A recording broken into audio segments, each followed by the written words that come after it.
Guys எல்லாருக்கும் வணக்கம். இன்றைக்கி நம்ம வந்து பீன்ஸ் உசிலிக்கு வந்து பருப்பு ஊற வச்சு எடுத்துருக்கோம். ஒரு 1/2 hour வந்து துவரம்பருப்பும் கடலைப்பருப்பும் ஈக்குவல் அமௌண்ட்டில் எடுத்துகிட்டு ஊற வச்சுக்கணும்.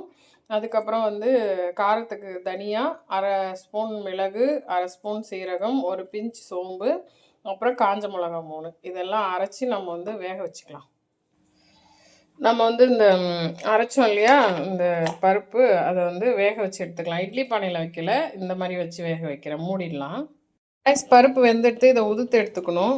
இந்த பக்கம் வந்து பீன்ஸை கட் பண்ணி உப்பு போட்டு வேக வைக்கிறேன்.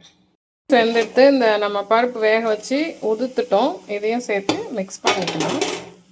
ஸோ எல்லாத்தையும் மிக்ஸ் பண்ணிட்டோம். இந்த பக்கம் நல்லெண்ணெய் விட்டு கடுகு உளுத்தம்பருப்பு தாளிச்சிருக்கேன். ஆக்சுவலாக எண்ணெயில் தாளித்து தான் பண்ணுவாங்க, நான் இந்த மாதிரி பண்ணுறேன். இப்போ மிக்ஸ் பண்ணிக்கலாம். ஸோ அவ்வளோதான், உசிலி ரெடி ஆகிடுது. இது எல்லாத்தோடையும் நம்ம வந்து சேர்த்து சாப்பிட்டுக்கலாம். கொஞ்சமாக சாதம் சேர்த்து நல்லெண்ணெய் விட்டு நெய்யை விட்டு இதை பிசைஞ்சு சாப்பிட்டுக்கலாம். அது வத்த குழம்பு ஆப்டாக இருக்கும். வத்த குழம்பு விட்டுன்னு தொட்டுக்கலாம். ரசம் எல்லாத்துக்குமே செட் ஆகும். இல்லை நம்ம டயட்டில் இருக்கோன்னா ரைஸ் வேண்டாம்னா இது மட்டுமே சாப்பிட்லாம். ரொம்ப டேஸ்ட்டாக இருக்கும். எல்லாருக்குமே இது பிடிக்கும். ட்ரை பண்ணுங்கள். தேங்க்யூ. இது நான் லஞ்சுக்கு பேக் பண்ண போகிறேன்.